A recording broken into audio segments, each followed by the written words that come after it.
Hi everybody, I'm Michelle Kelly. Welcome to Be in the Change. I'm going to get started by reciting my inspiration. Our deepest fear is not that we're inadequate. Our deepest fear is that we are powerful beyond measure. It is our light, not our darkness, which most frightens us.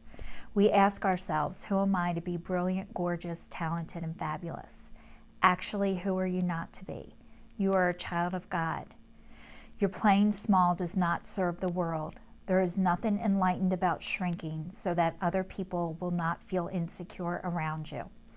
We are all meant to shine as children do. We were born to make manifest the glory of God that is within us. It is not just in some of us, it is in everyone. And as we let our own light shine, we unconsciously give others permission to do the same. As we are liberated from our own fear, our presence automatically liberates others. Maryam Williamson. I'd like to say welcome to everybody who's watching me for the first time, and thank you, and welcome back to everybody who has seen me before.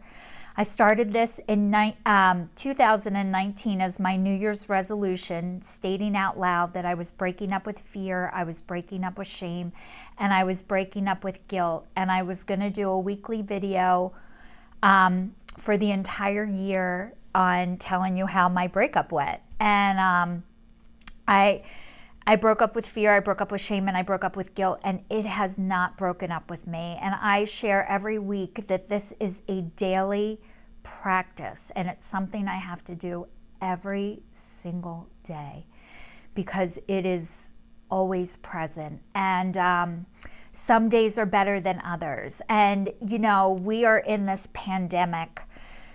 It is, I don't even know how long we've been in it, but it feels like it's really long, and it's getting harder.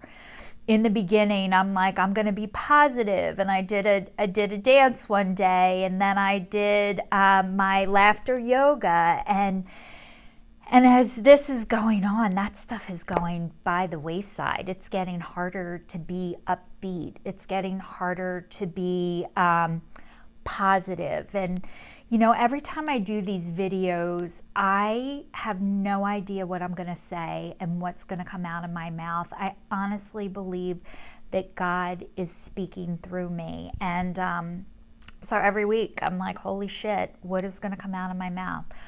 So this week I wanted to talk about the fear and the fear that is going on. And we as a nation are the most vulnerable we have ever been in our lives, and we're allowed to acknowledge that we are vulnerable, and we can see it, and I can see it, and I can feel it. And when I'm in my house, it's like I'm living in a bubble, and when I go out there, it is really hard and exhausting. And I have told you guys about my experience with wearing the mask and how that is so hard for me, but I'm still doing it, and it is getting a little bit easier. And you know, another thing I wanted to talk about is, you know, I've been growing up in the United States my whole life. I live in Pennsylvania. I'm in Montgomery County, and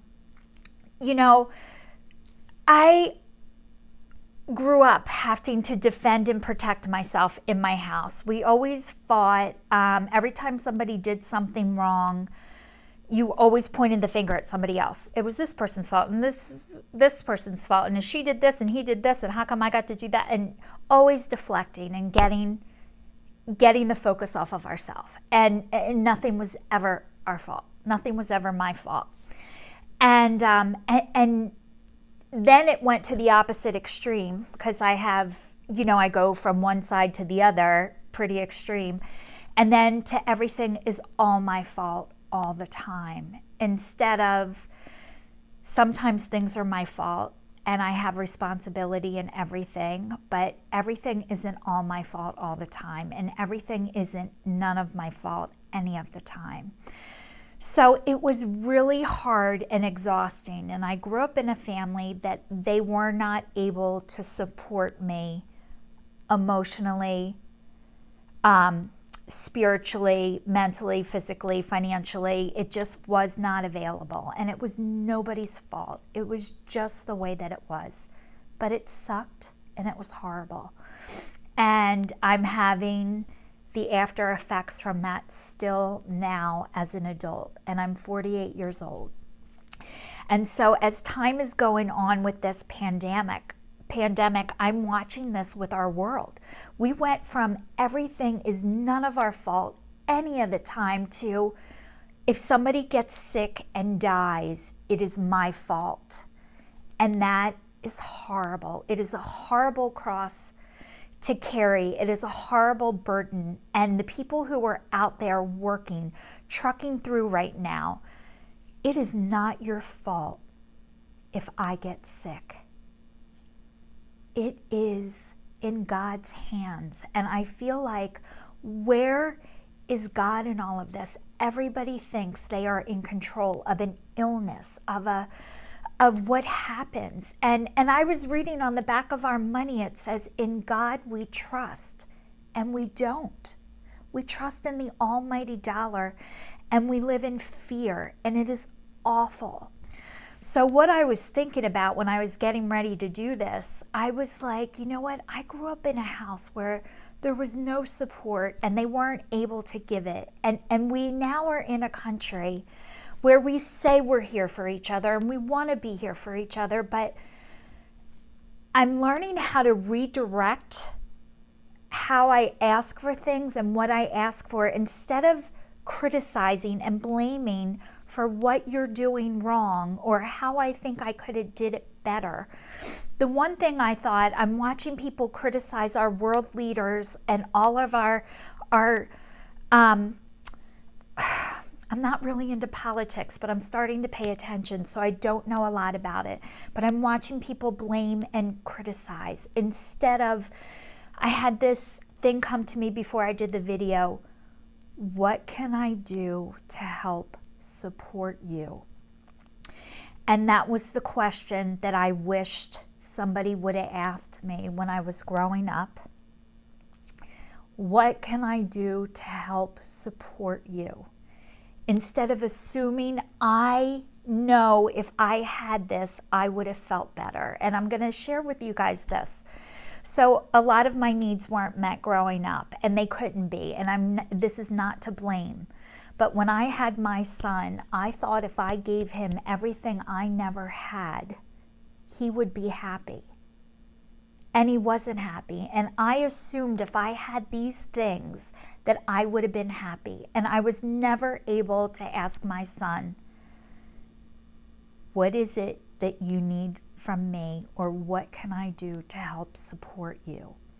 And that is the $1 million question that I wish I knew before. So I am asking all of you right now to remember that everybody who is in charge of helping us right now, they are a father, they are a mother, they are a brother, they are a child, they are a parent, they are an uncle or an aunt, and they are people, and they don't need our criticism right now. They need our support. So I'm thinking, if we really want to get out of this better, we need to ask what we can do to help support instead of how to criticize and condemn.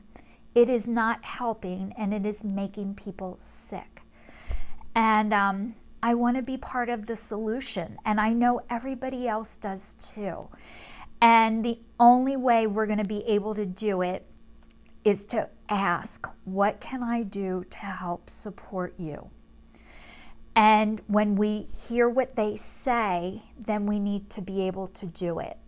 And some people are not going to be able to do that right now, and that's okay too. When they can, they will.